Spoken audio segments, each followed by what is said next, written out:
Alright, welcome back to another video, guys. You've seen before on this Corvette C6 2006 we did header work, and now today we're going to be doing this radiator work. You can see right there, we're going to be switching from the plastic one because plastic sucks down to the aluminum parts, which is a lot better for this car, especially with the higher temperatures. It's not going to expand and shrink.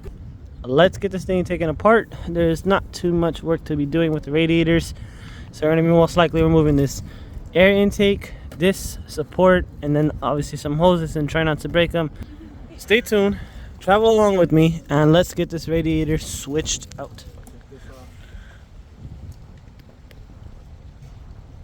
I'll be honest, I gave up on that one and just flipped the whole thing back. It's good enough, right? Yeah. Thank you, Daddy.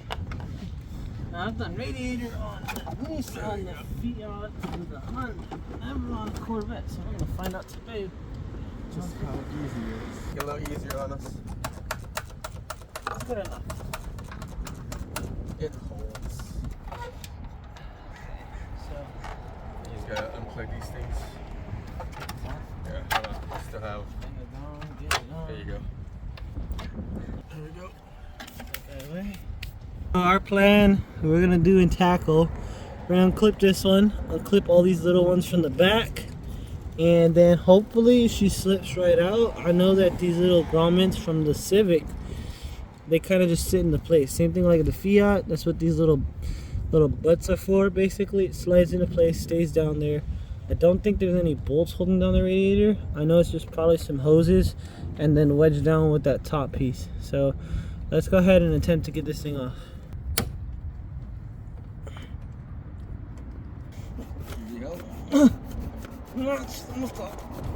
Oh, nice. So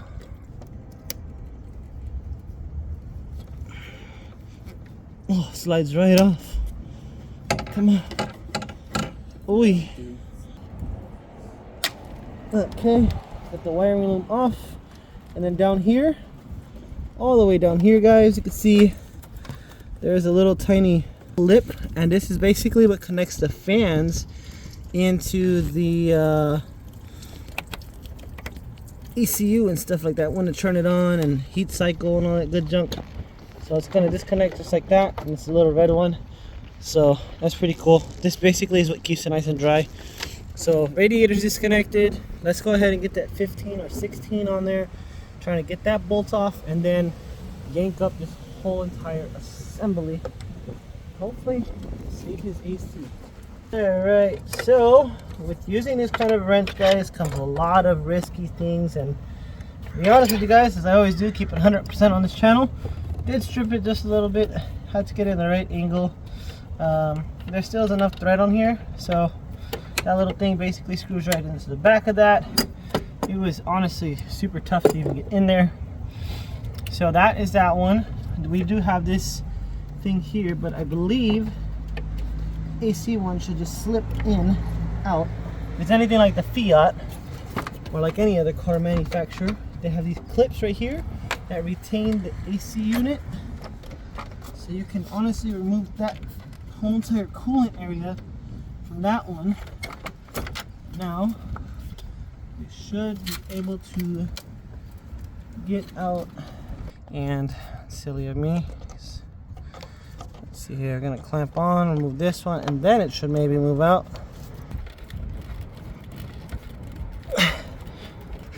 And there she goes. Whew. Mr. Boombastic right there. Oh, sorry guys. Radiator's halfway out. Just keep you guys updated. Basically, you gotta remove these things from its clips, and then you're gonna be able to slide this guy out. So put this down, slide it out. I'm gonna show you guys how it looks and what we gotta transfer from. Got it off 100%. It was honestly super rough. So right over here. So this video I watched real quick, guys. I know how to do this, but I was kind of just want to make sure I know what I was doing. So basically, like I said before, it's got little tiny bungs that it sits inside of there. So this thing's pretty crazy, guys. It has two areas that you need to look out for that kind of screw into it, and it's these little things right here. You need to make sure and get those two off. If you're not able to reach this one on the bottom and you have to jack up the car, don't do that. just basically pull this up. That way you don't rip the hose, because that connects to the lower water cooled pump or something like that. And then just carefully get the wrench on there, take it off, take this one off. It's super easy to do that. Right in the front, you guys can see that we had 4 AC cooler things that held into place. Didn't have a brand new radiator. So let's go ahead and crack this thing open and see what's inside. Careful these staples. Wait a minute. You know what? We're not even using this radiator, so why does it matter what prongs I broke? I should have just done it all. This one has brand new tags, and these are welded on there. Kind of looks weird, but the weld marks are okay. This is a aluminum brand. Oh, look at that. That's so cool. This one right here, looks like we gotta just transfer these things over, because this one is a cap. And this one they have a, well, it looks like, yeah, it does look like some water is going to be going through there. We don't want that to happen. This one is capped off. So if I'm able to remove this one to this side, don't know if the threads are even going to be the same. That's going to be a little bit of a problem. I think this is just some 10s. We're going to just swap this over here. And stop procrastinating. Let's get it. At least just the outline and not the actual pins. But then I'll find out on that one. okay. But this thing looks 10 times better already. Yeah. You ever seen your car without the radiator in it? Nope. You can look at it now. Oh, we can take out the camshaft. No, Ray. You have to get an apartment first. How is it for the polarity? We can just take out the camshaft. No point in removing the whole engine. Yeah, we could totally bend the camshaft straight in there. You know how long that thing is? Size of the engine. Basically. You can also remove the front bumper. We can do it, Kenny. Cut that off. You don't need that. You don't need a radiator. I know it's pretty rad, but we don't need a radiator. So we got to take these little rubber grommets off and place them onto the new radiator, so that way it'll slide into place. So just like so, it's gonna sit right on there. That way the radiator sits down. So basically there's a retainer clip on these little stupid nuts. So even though, yes, they did strip this thing, there's a tiny little slit in between. So like a push thing when you're doing an air compressor, this thing basically locks into place with that retaining clip. So it opens and then closes back down to make a nice sexy fit. So the plan is to keep these things on there nice and tight, and then just push the hoses into place. The clamp where it has the 2 prongs at, just gonna pry it off. Right. Get the whole clip off, and from there it slides right off.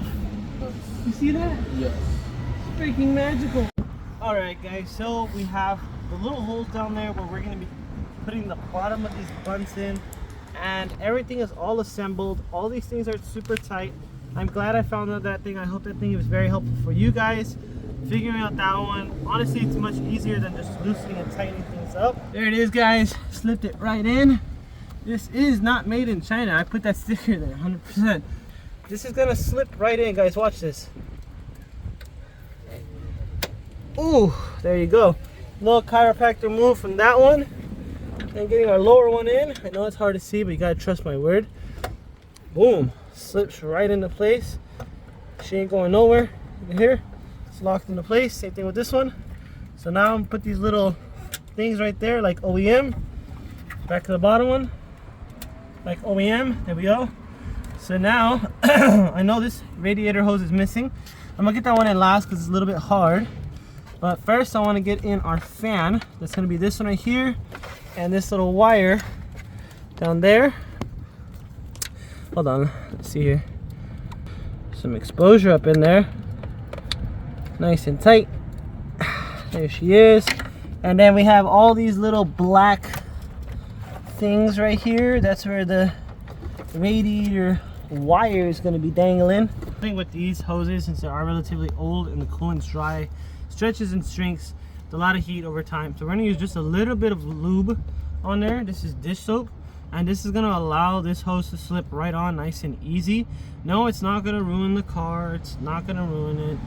This is just a little bit of soap. We could use grease. Hey, little cougar moment. No, we could use grease, but honestly, like I said, grease is gonna be even worse. So just a little bit of soap. It's not gonna be the end of the world. It's gonna allow this thing to slip right in.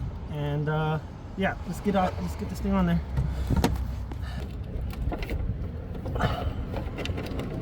Hold on, my clamps. Let me get this guy a little more tighter.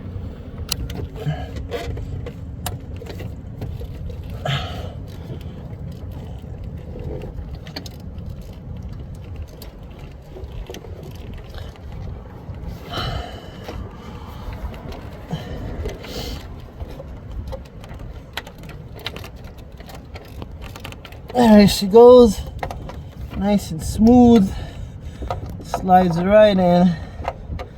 It's a little tiny dish soap, guys, that's all it took. Now if you're watching the video, you see when we got this thing off, it like gushed all over the place. Boom, sits right in there. Hell, that felt so good when it hit the end.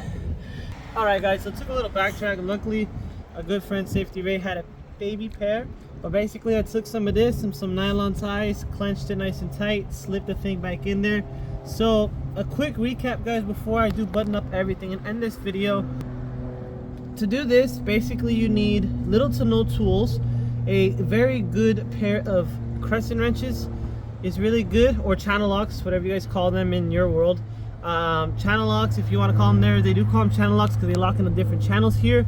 And a good pair of channel locks, maybe a 10mm. That's pretty much only the tools that you need. Probably a flathead and some handy dish soap or anything that's a little bit soapy but won't ruin and crack over time, because these are old radiator hoses. Come in buying new ones, so that way you don't if you do mess up, you can always replace them. Something else, maybe even just like a little flathead to pull off this thing right here. Lesson learned: before you put this radiator back in, put the lower water pump hose on first and then plug it back up in there. It's honestly the easier way how to do things. I did get it buttoned up. There's no water leaking. I did the little water test. I had a water bottle, but it's gone. Okay, so going underneath, we've got bung number 1 in its place.